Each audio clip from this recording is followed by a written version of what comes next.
दोस्तों, मैं हूं आपका दोस्त एडवोकेट शिवेंद्र प्रताप सिंह। आज हम आपको बताएंगे नए कानून के हिसाब से पुराने कानून में सीआरपीसी की धारा 164, 161 यानी कि जो पीड़िता का बयान होता है, अब नए कानून में वो धारा कौन सी हो गई है, पहला सवाल। दूसरा सवाल ये कि पीड़िता बयान देते समय किन बातों का ध्यान रखें और क्या क्या सावधानियों को बरतना चाहिए पीड़िता को।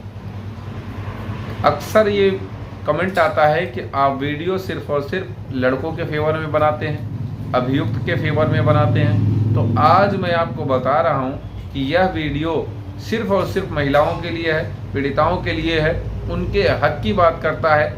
या फिर यूँ कहें कि वो जो लापरवाही करने वाली होती हैं किसी डर में, किसी दबाव में या किसी भी कारण से, वो आप उससे बच सकती हैं।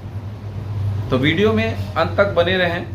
सबसे पहला सवाल ये कि जो 161, 164 का बयान, सीआरपीसी की धारा 161, 164 का बयान है, वो भारत के नए कानून के हिसाब से, यानी कि अब भारतीय न्याय संहिता और भारतीय नागरिक सुरक्षा संहिता, भारतीय न्याय संहिता की धारा 64 में आपने मान लिया जाए रेप केस की एफआईआर दर्ज कराया और उसमें बयान जो होगा नए कानून के हिसाब से भारतीय नागरिक सुरक्षा संहिता BNSS की धारा 180, 183 के हिसाब से होगा।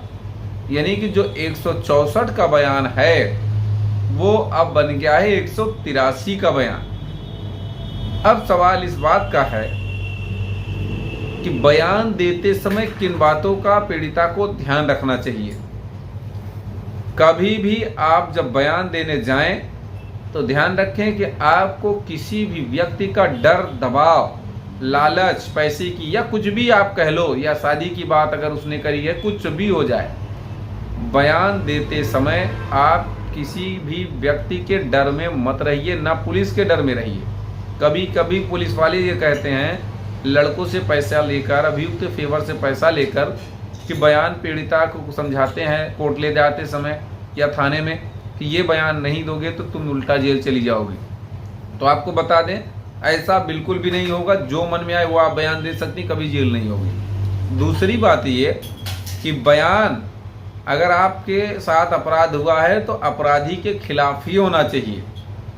अगर उसके फेवर में हुआ तो फिर आपके मुकदमे की वाट लगने वाली है। दूसरी बात ये, जो आपने एफआईआर में कहा वही आप 161 में कहिए, वही आप 164 में कहिए। तीसरी बात ये, 161, 164 में कंट्राडिक्शन नहीं होना चाहिए।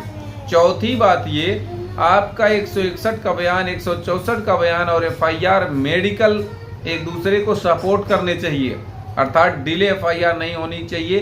तभी आप मेडिकल में आपका प्रूफ हो सकता है कि आपके साथ ये अपराध हुआ है।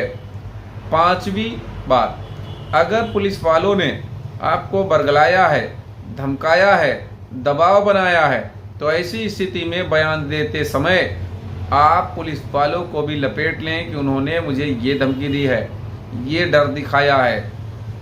अब एक सवाल और कि क्या बयान देते समय वकील और पुलिस भी वहाँ मौजूद होते हैं? तो आपको बता दें, जब आपका 183 का बयान हो रहा होगा, 164 का बयान हो रहा होता है, तो सिर्फ और सिर्फ वहाँ मजिस्ट्रेट उपस्थित होता है, ना कोई वकील होता है, ना कोई पुलिस वाला होता है।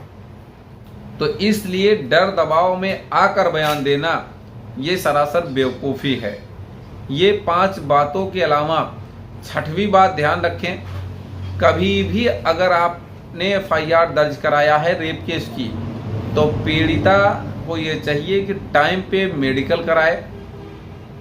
अगर टाइम पे मेडिकल नहीं करा रहा है आईओ, तो सीधे एसपी को, एसएसपी को एक एप्लीकेशन दे, वो बयान हो जाएगा। उनका बयान भी टाइम पे होगा, मेडिकल भी टाइम पे होगा।